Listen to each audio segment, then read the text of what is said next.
Africans!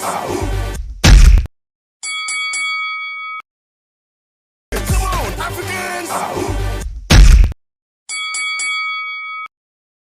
Come on, Africans!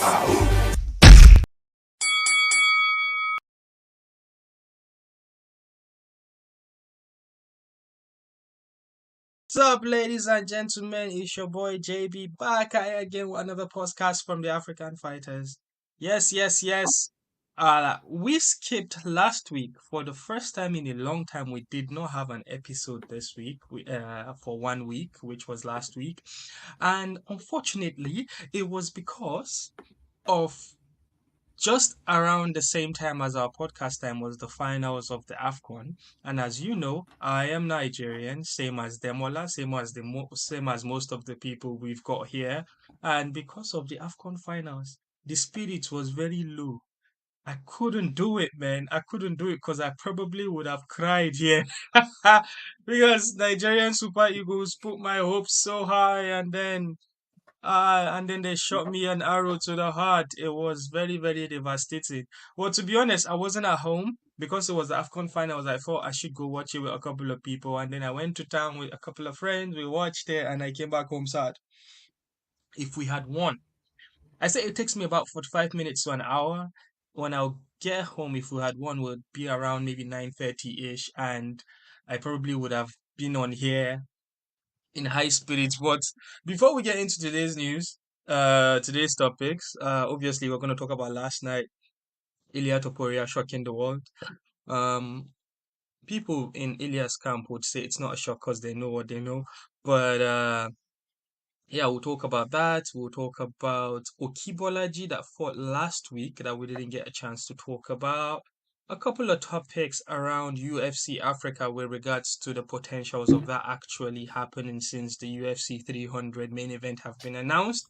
And surprise, surprise, it's not Dricus and Adesanya. So it's okay for us to speculate and get our hopes high for UFC Africa, and we'll get into that.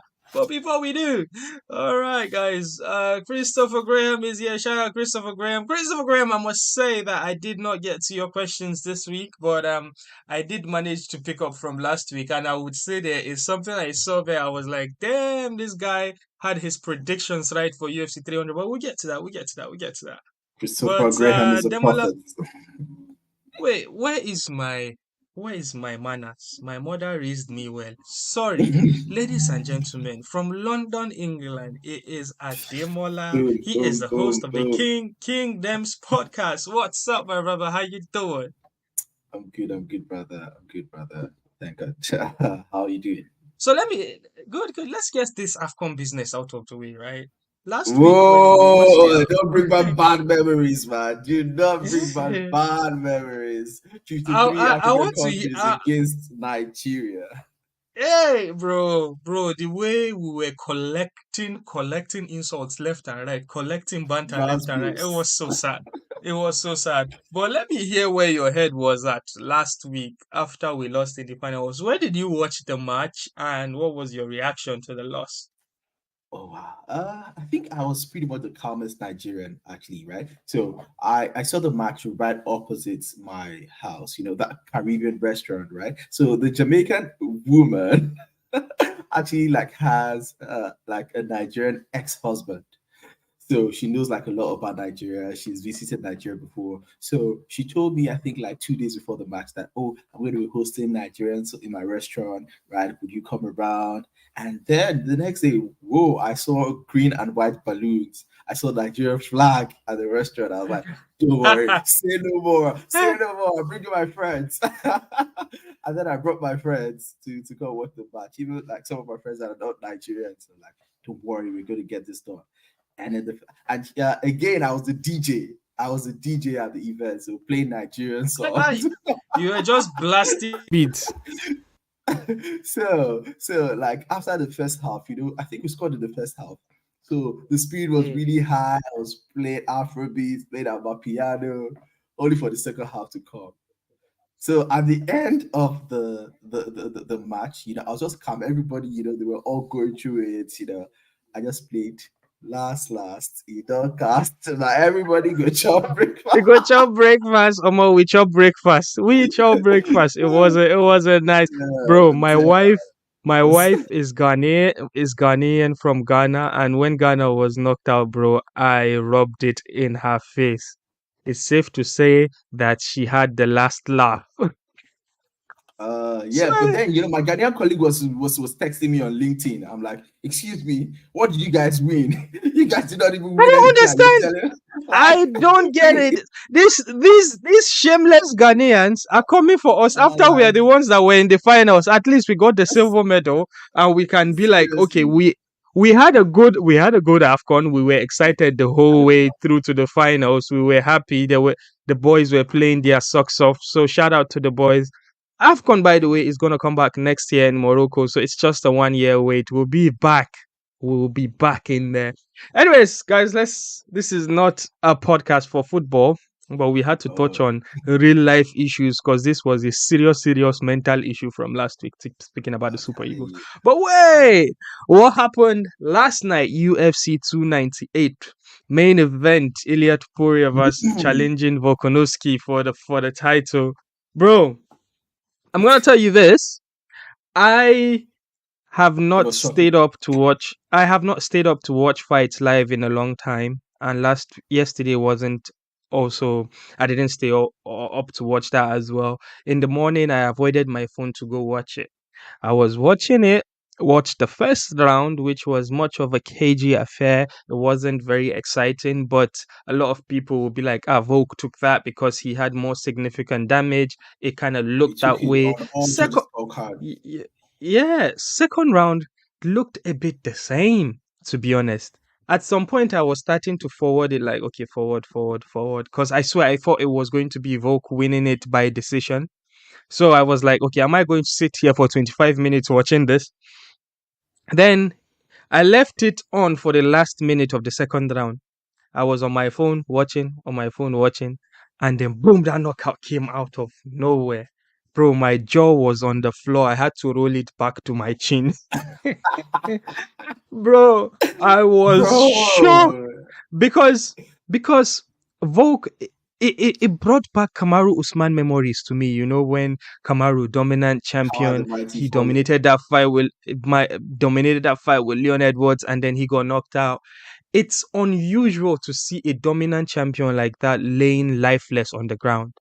It's unusual to see them go out that cold. It's also sad because this game of sports, when you are on top and it catches up to you, it's not really pretty. It's something to sympathize with. And Volk now coming from back to back losses, it's also very sad. And that's not to take anything away from the champion Topuria. To be honest, I didn't see this coming. You've been saying Topuria will win this fight, and how satisfying was it for you to get your prediction right?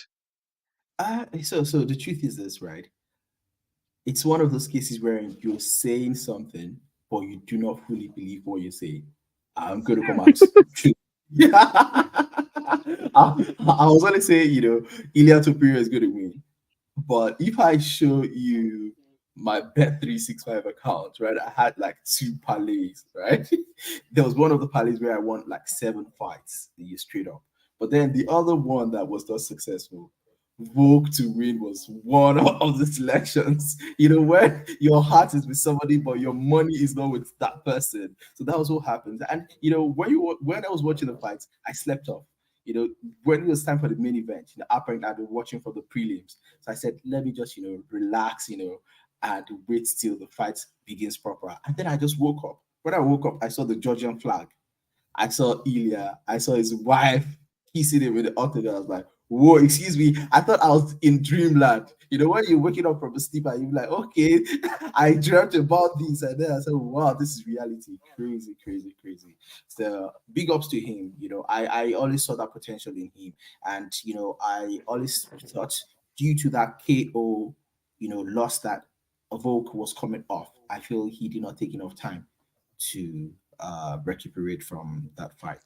But it is I'm what going it to is. bring somebody back to you said something that reminded me of someone. There's this guy called Papa Wawa.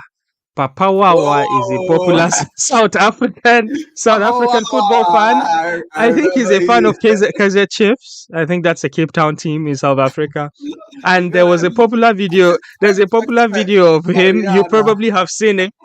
Yes, you probably have seen it where he was like, I came to this match and I called my wife Mama Wawa. I say, if we lose this game, I'm going to twerk all night. And the presenter was like, wow, so are you going to twerk tonight? He's like, away. She said she has downloaded Whack Whack Whack by Rihanna.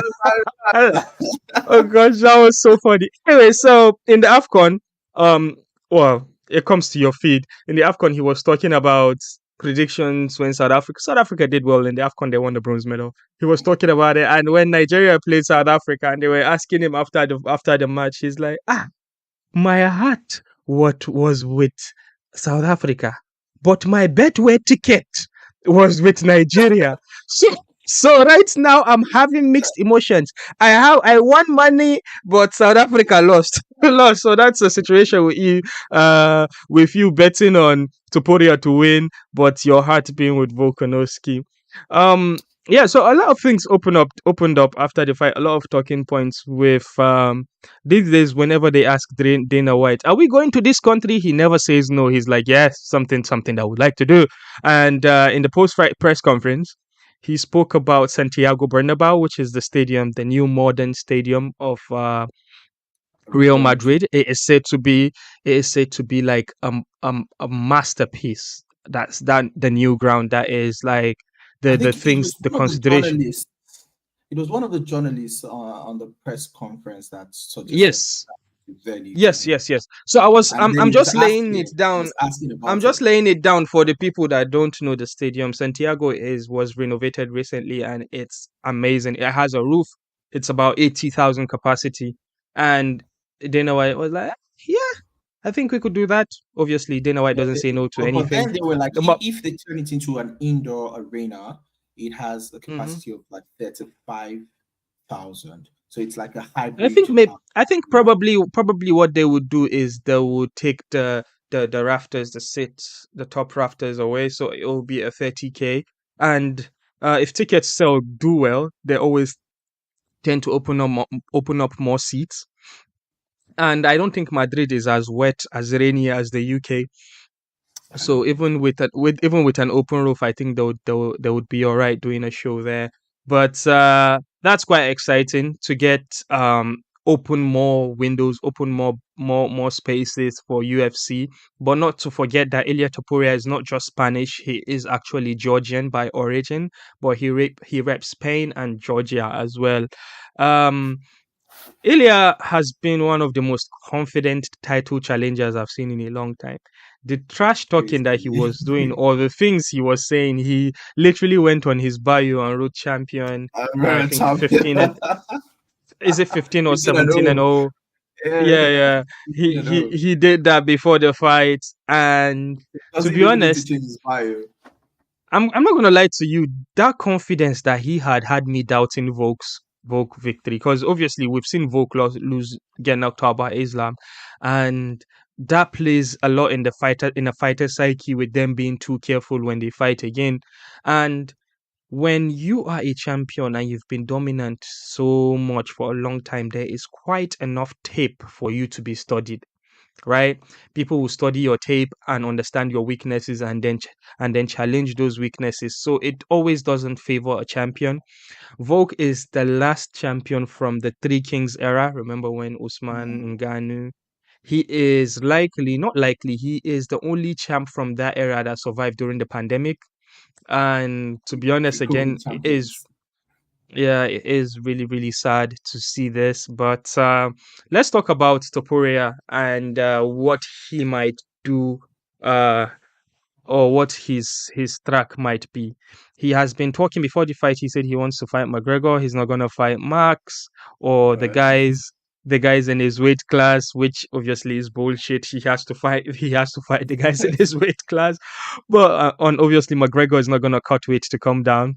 But what do you think? What do you think about his chances or where do you see him fighting next? I can support that with a list that Christopher Graham sent us last week. Christopher Graham, by the way, is an oracle when it comes to UFC. He predicted a few things because we missed last week, and I picked From up his source questions, and I can see his questions are almost coming literally for through, this week. coming through. Yeah. So I'll give you a few fights here. There is Ilia Topuria versus McGregor. There is Ilia Topuria versus Holloway if Holloway wins the BMF title from Justin Gaethje. There is Ilia versus Volk 2 rematch. There's Ilia versus Movsar, which obviously is not very Well, exciting. And there yeah. is Ilia versus the winner of Yair Rodriguez versus Brian Ortega. What do you think? Hmm. Okay, so before I comment on this, I like to say there is actually a trend right now.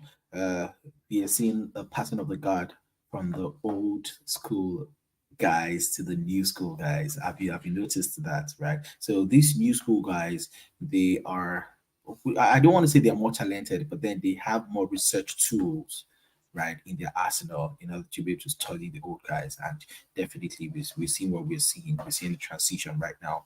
You see, he's 27 years old. Sean O'Malley as well is 27 years old. So we see that crop, probably like the Gen Z champions. That's what we're going to see going forward. So that being said, looking at the list of contenders right now, the most sensible contender right now is actually Max, and Max is a stylistic nightmarish matchup for Ilia Topuria. And Max said it, in the UFC 300 question and answers section. He said there is a reason why the UFC did not feed Topuria to him before they gave him a title shot, because they knew definitely what Yeah, it was also one of those things where Volk was like, "Please, Ilya, don't fight Max. Fight me first," because obviously, Max Holloway has already like cleaned that division, and like Ilya was like yes. a fresh matchup for him. But yeah, go ahead. Yeah, so I think I don't know what's going to happen with Max versus Gaethje, because Gaethje Gaethje is a very, very dangerous man, right? And even if he wins that fight, he's going to be like somebody who was in a car accident. So let's assume that he's going to be out for a while after after that Gaethje fight. So we would need somebody. So the most reasonable opponent we would be able to come up with is the winner of Yair Rodriguez versus Brian Ortega. That'll be an interesting matchup for him. Yeah, I see that. I see that. But I would say the most fan favorite would likely be Max if Max get past Gaethje, which is highly unlikely. But Yeah, and even if he gets past Gaethje, trust me, he's going to be out for at least 6 months. The kind of injuries that guy is going to get out of that fight. Yeah, we both know Gaethje hits like a truck. So in advance, I'm already like sidelining him and putting him on a medical suspension after UFC 300. Say, bro, that's April, right? Like 6 months. That's October.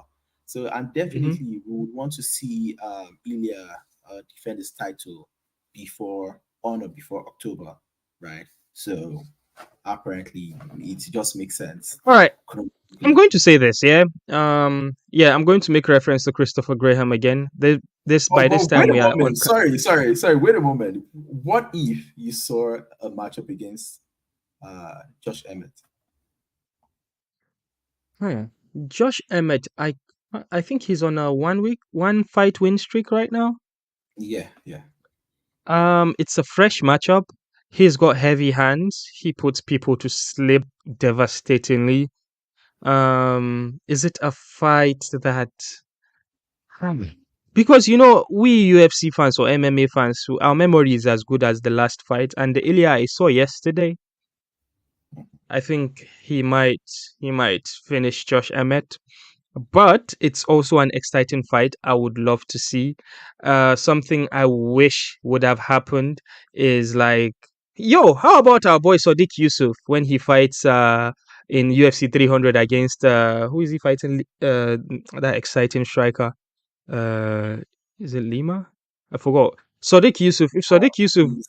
He's way down. He's way down the rankings. But just to correct something, Ilya has actually fought Josh Emmett before, and he won Josh Emmett via unanimous decision.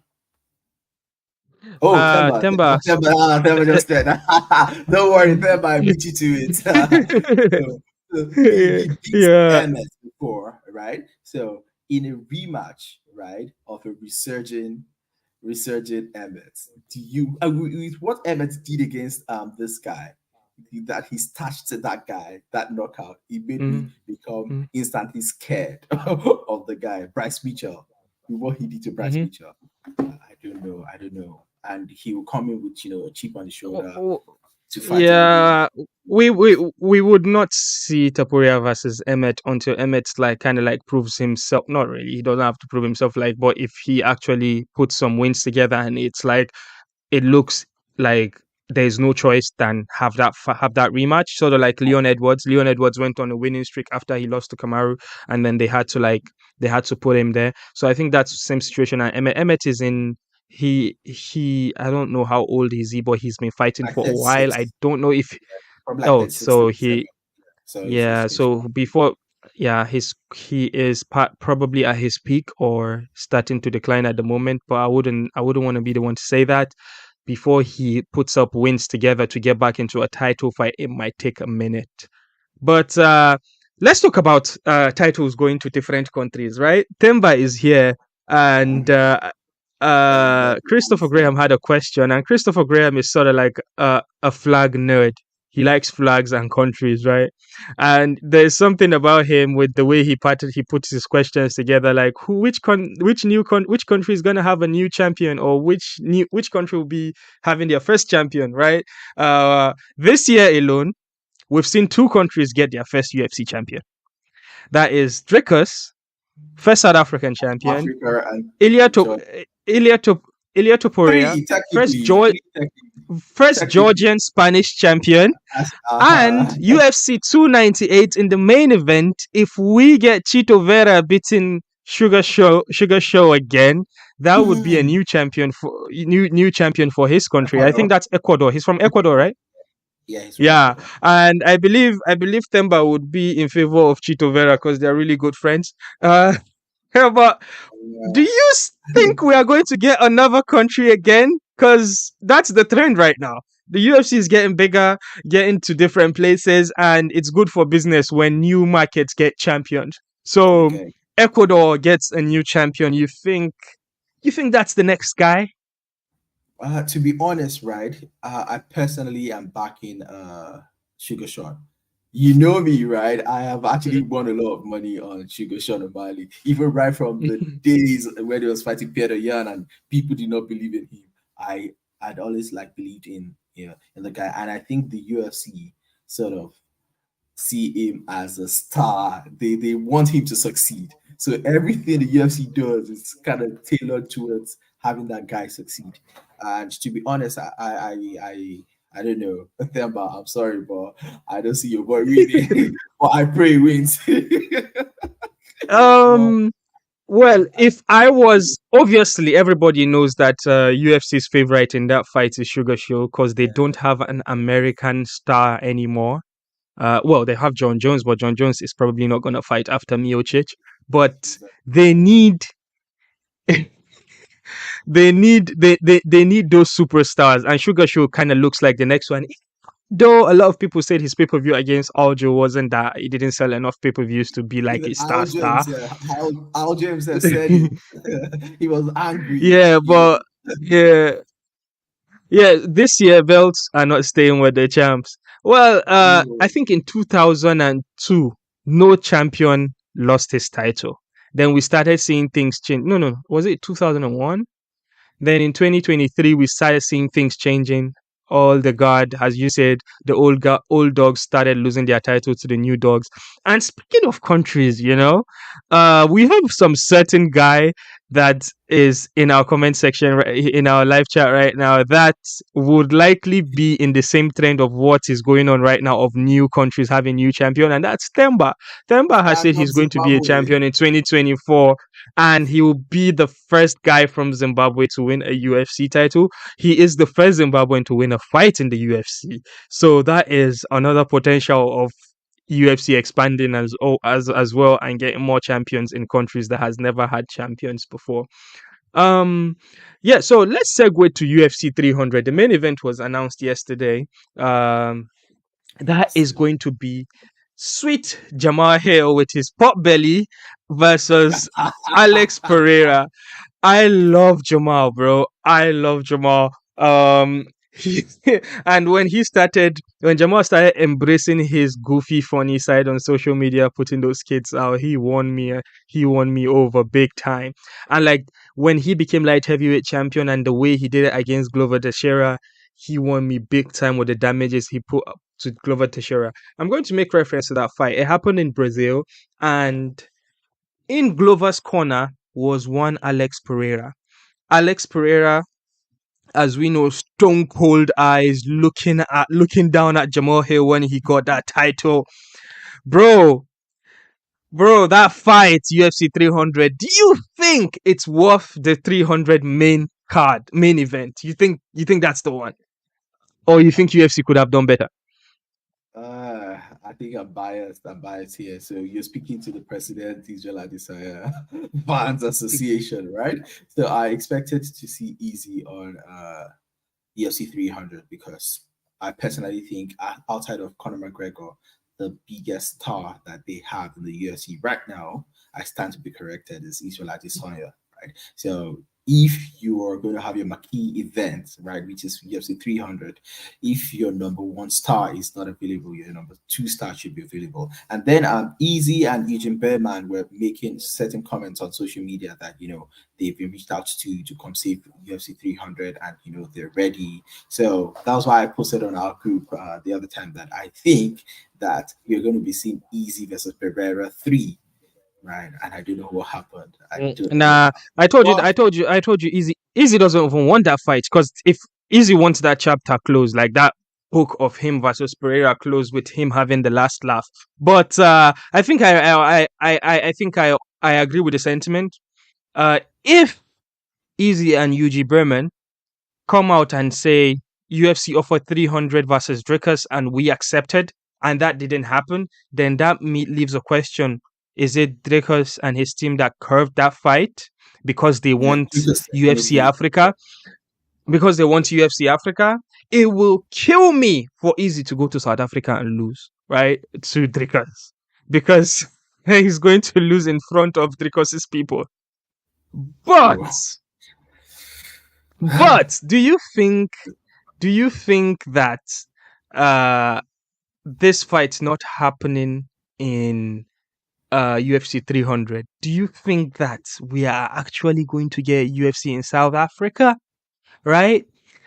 Or do you think that the Ultimate Fighter, there's no coaches right now for this year that has been announced? So do you think it might likely be an Ultimate Fighter situation where we see Team Easy versus Team Dricus? What do you think? I have my opinion about it after deliberating with some people that are in the know of this whole UFC pay-per-view business. But what do you think? Do you think we're seeing UFC Africa, or the UFC are going to pivot to somewhere else and put Dricus and Easy at the main event somewhere else? To be honest, right, I think we will see UFC Africa, and there is no better matchup right now, and there's no excuse after you did not make UFC 300 as Easy versus Dricus, right? So I understand Dricus is some kind of fighter that does not like to fight if he's not, if he's not in a good place, mentally and physically. So I think he probably is not in a good place physically enough to be ready for UFC 300, and that's at the detriment of not earning like the biggest payday of your lifetime, because apparently the pay-per-view points for UFC 300 is life-changing. But that being said, I don't know. Probably he's so patriotic and wants to ensure that UFC South Africa happens, right? And given the champions privilege he has right now, it can actually happen. But speaking of the TUF, the Ultimate Fighter, right? Easy has actually been approached previously to coach the Ultimate Fighter, and he did not. He wasn't interested in that. So I don't know if his stance on that has changed at this point in time. It would be really interesting, from a fans' perspective, to see, some matchup with true I think animosity. Coach I the think if Ultimate. we're going to see if the only compensation that Africa is going to get for the Ultimate Fighter to happen, right, where we get Easy versus Dricus and Ultimate Fighter, is to make sure that at least half of those guys that are going to be challenging for the UFC contract, at least half of them should literally come from Africa. You understand? So if we can get that and confirm that should be the case, then maybe that might be a compensation for us, UFC Africa, and then they can do Easy versus Dricus somewhere else. Because at this point we have been struggling to actually make a mark. What do you think? So how about a situation in which you have the Ultimate Fighter, right? And it is a Hmm. special edition, the Ultimate Fighter Africa, because we've seen the Ultimate Fighter Brazil, we've seen the Ultimate Fighter Latin America in the past, right? Let We've me seen let me pull you back. before. Let me pull you back. This might not be a good listen for the audience because we've passed the Jamal Hill situation with Pereira. We've got a prediction from Temba here. He says Jamal will beat Pereira under 2 rounds. That's his prediction. What's your prediction? I think I'm going with Ember actually. I like Jamal Hill, and I have beef with Pereira for very obvious reasons for coming to beat my I boy. So honestly, I it. think I'm not going to say I'm a Pereira hater, but I don't like the trajectory he's on, right? Because it would be insane for him to be included in the good conversation for the little that he's done. Even though we know that he was fast tracked to Easy to the title because of his issue with Easy, and then fast tracked to the light heavyweight title because of his obviously his relationship with Easy and the numbers they did together, and then his relationship with Glover Teixeira, he's been fast tracked to that as well. Like if he defends his title and probably goes to the heavyweight, and then people start throwing his name in the GOAT conversation, that's going to rub me the wrong way. I would want to see some adversity. I would want to see him lose to Jamal Hill and like definitely lose, because if it's a second round stoppage, that would be amazing. I absolutely love Jamal. That's my sentiment. We've got Christopher Graham says, ha ha ha, I predict everything. I didn't predict anything. I just edited the post from yeah, we were talking about Whoa! his questions, his questions from last week, and them matching the questions this week to be asked. All right. Let's move on. Let's move on. Last week, Okibolaji won his UFC debut unanimously. I think no split decision victory actually. Okibolaji, I remember that fight was just where was I? I was in bed. I didn't think that his fight was coming until I got your phone call. I got your phone Yeah, call, and you were and like, our boys are gonna yeah. fight. You were like, okay, Bolaji is about to fight. He's making his entrance. I had to switch up to watch the fight. And to be honest, I'm sure um, Oki is obviously happy with his victory because it's good to start with a victory. I'm sure he would have wanted that fight to end maybe much more beautiful for the casuals to satisfy the casuals, because the casuals bring the money and the popularity, don't they? But it was really a boring fight to watch, if I'm being completely honest.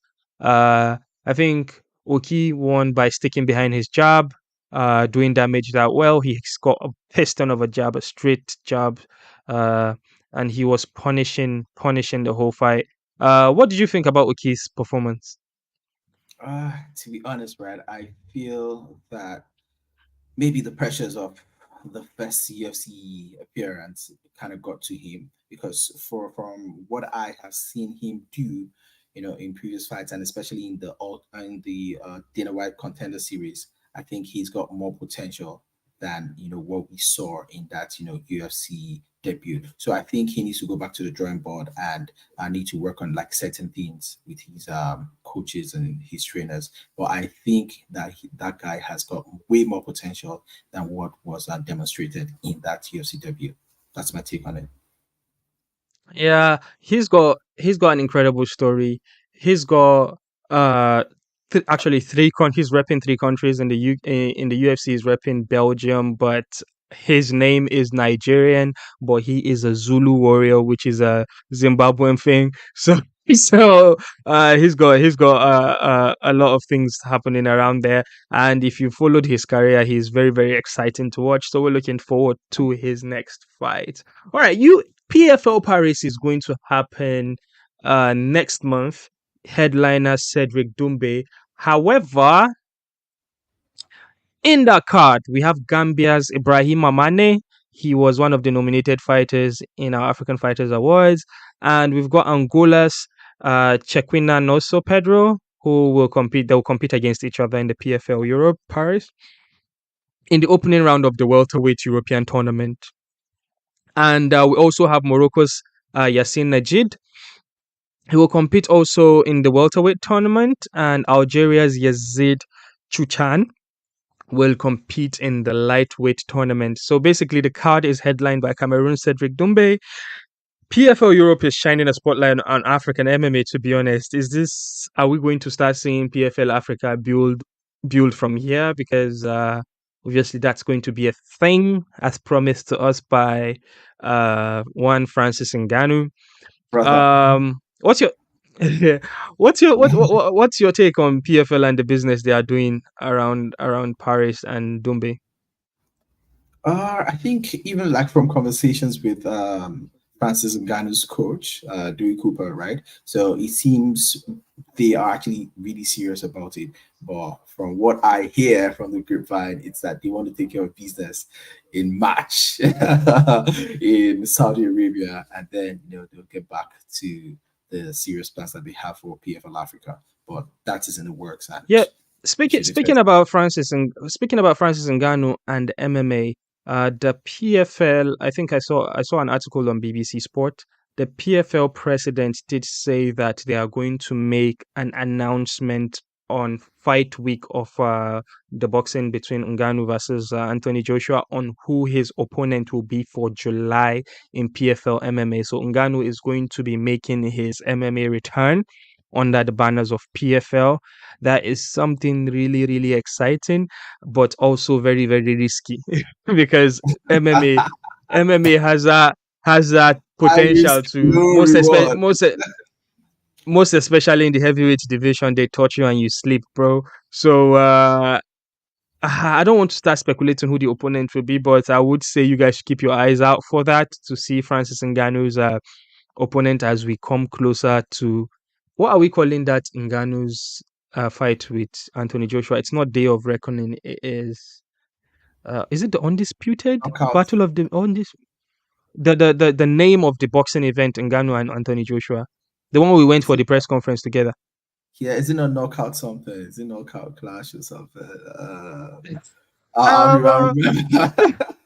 Yo, these Saudis and their names and their branding, man. We've seen Day of Reckoning.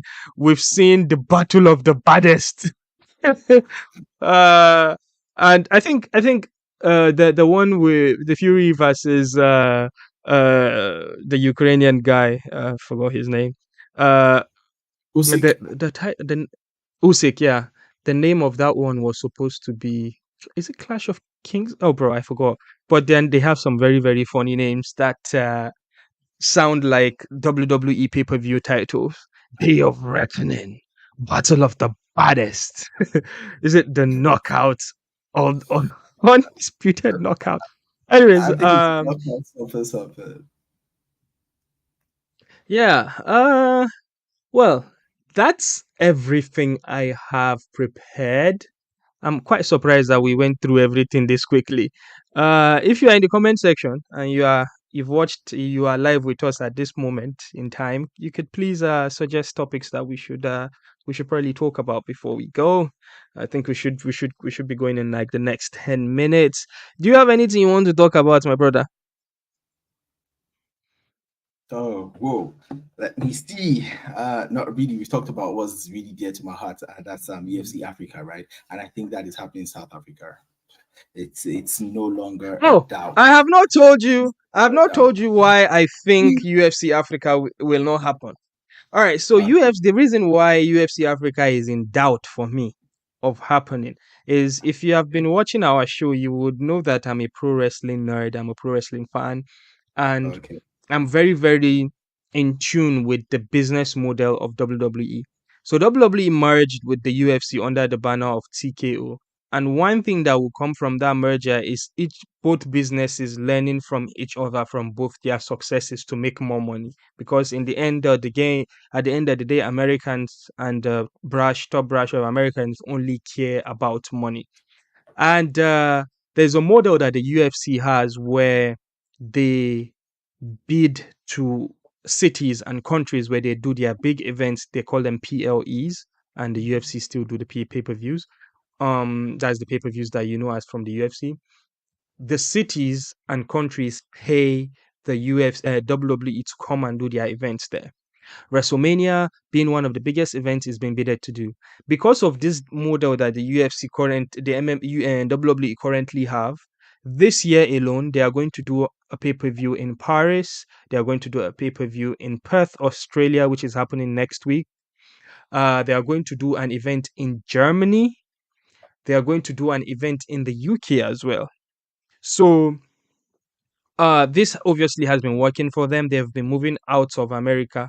But another thing that you should understand is that the reason why they don't like doing pay-per-views outside of the country is because of the time difference. The people that mostly buy these pay-per-views are Americans. People outside of America don't necessarily buy pay-per-views. They watch it on their sport packages. If you're in Africa, you watch on Super Sport. If you're in India, you watch on whatever sport channel is there. If you're in the UK, you watch on BT Sport, formerly BT Sport. Now it's called, what's it called now? Uh, I forgot what the name of the channel is. Former BT Sport. So that means that the money and the draw when you hear a million pay-per-view buys or 1.5 million pay-per-view buys, it's buyers from America, and people tend to buy pay-per-views if they can stay at home and watch during prime time. Prime time is 8 p.m., 7 p.m. EST or whatever American time is. So they'll sit around, order Basically, pizza, buy the pay-per-view and watch it. So that's an American tradition. So the UFC cater for that.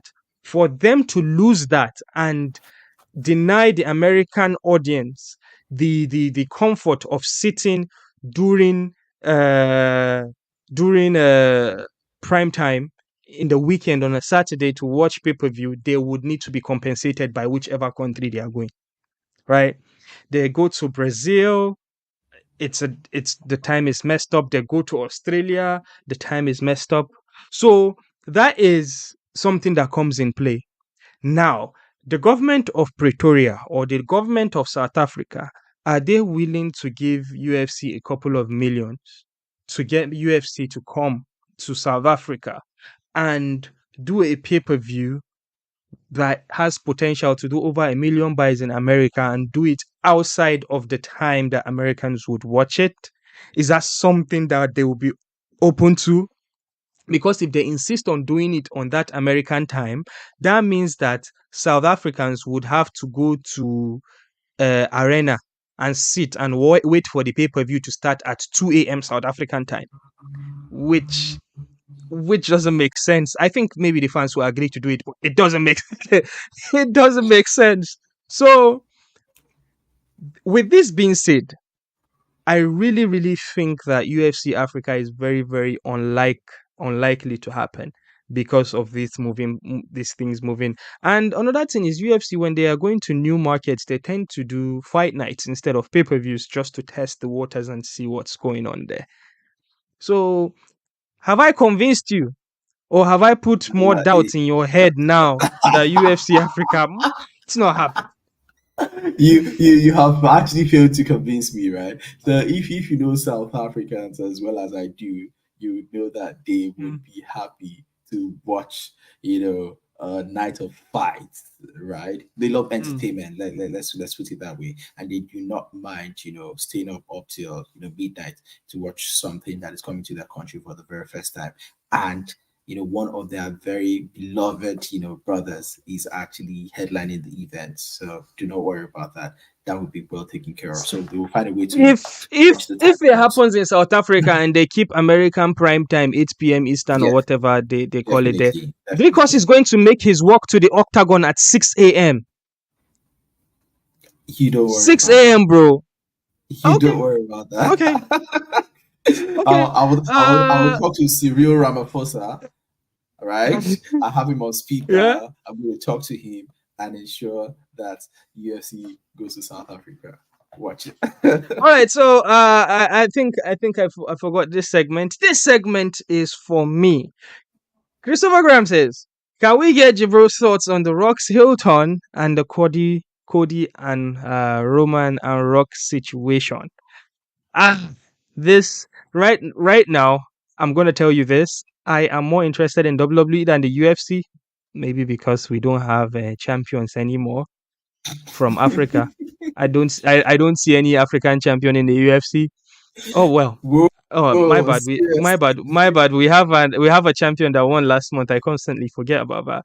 But I'm going to do my segment now, talking about WWE. So here we go with some background music. All right.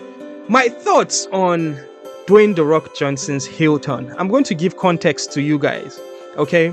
Roman Reigns, who is the current number one guy in WWE, was scheduled to fight this guy called Cody Rhodes, and this is a 2-year storyline. This storyline has been going on for 2 years, and the dream of every pro wrestling fan is to see Roman Reigns versus Dwayne the Rock Johnson before Cody came around, but The Rock was very busy with Hollywood. He did not have time until now. Now that he has time, the storyline between Roman Reigns and Cody Rhodes has gotten to its climax, and everybody is waiting for the ultimate finale because it's almost at the final chapter. And now The Rock came all of a sudden because he has time now.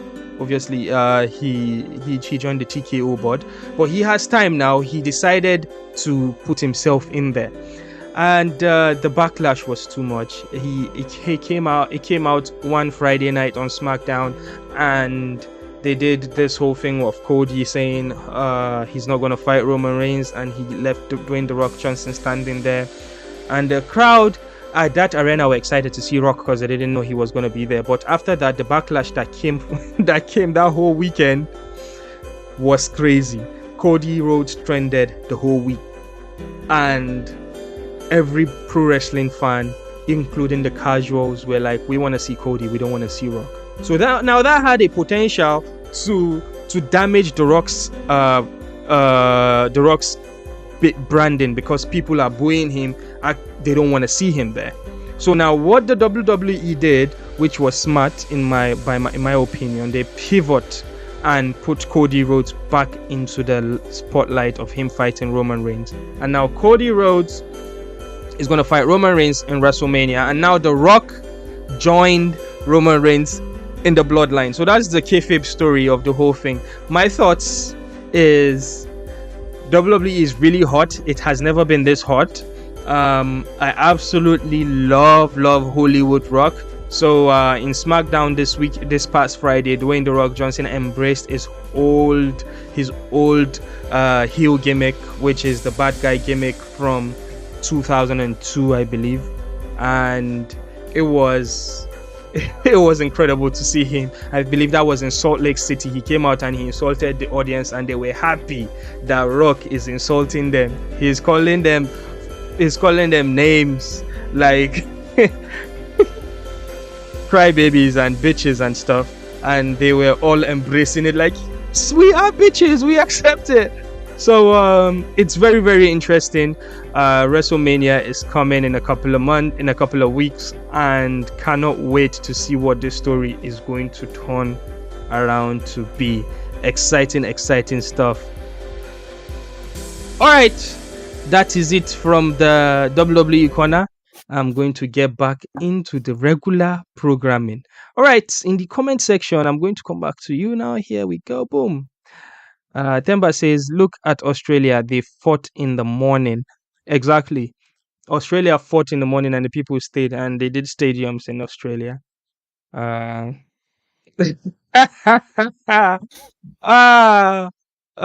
Christopher Graham says he wants to hear Temba's opinion on The Rock's Hilton. The Rock basically being a bad guy in pro wrestling now.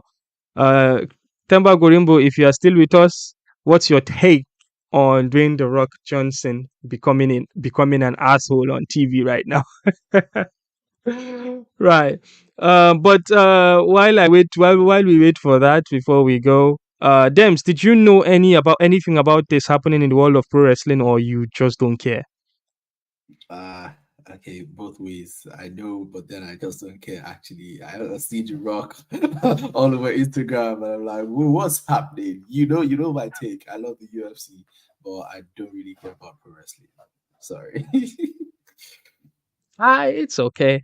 No wahala, no wahala. All right, we haven't heard from them, but I think this is a very good place to end this show. Demola has some late night appointment today. With whom? I don't know. Dem said he wants to leave early because he's going somewhere. Dems, do you wanna tell the people where you're going? Lip sealed. Okay. Demola is going to go and do bad thing. All right, ladies and gentlemen, it's been a pleasure having you guys sticking with us for almost an hour. Appreciate it. Yeah, that's it from me. King Dems, also follow his podcast, King Dems Podcast. He's got amazing guests on. By the way, next weekend, Themba Gorimbo is going to be on the King Dems Podcast, so you guys should watch out for that one. Oh, he's coming again. It's going to be on Friday. Yeah, this coming Friday. Oh, okay. You mean the episode is releasing next week? Yeah. The episode week. Okay. Yeah. Episode King Dems Podcast featuring Themba Gorimbo coming out this weekend. All right, ladies and gentlemen, that's it from me. Please, thank you. Hit the like button, subscribe, do all the good things for us. We love you. Peace, hugs, and kisses. Bye. Come on, Africans!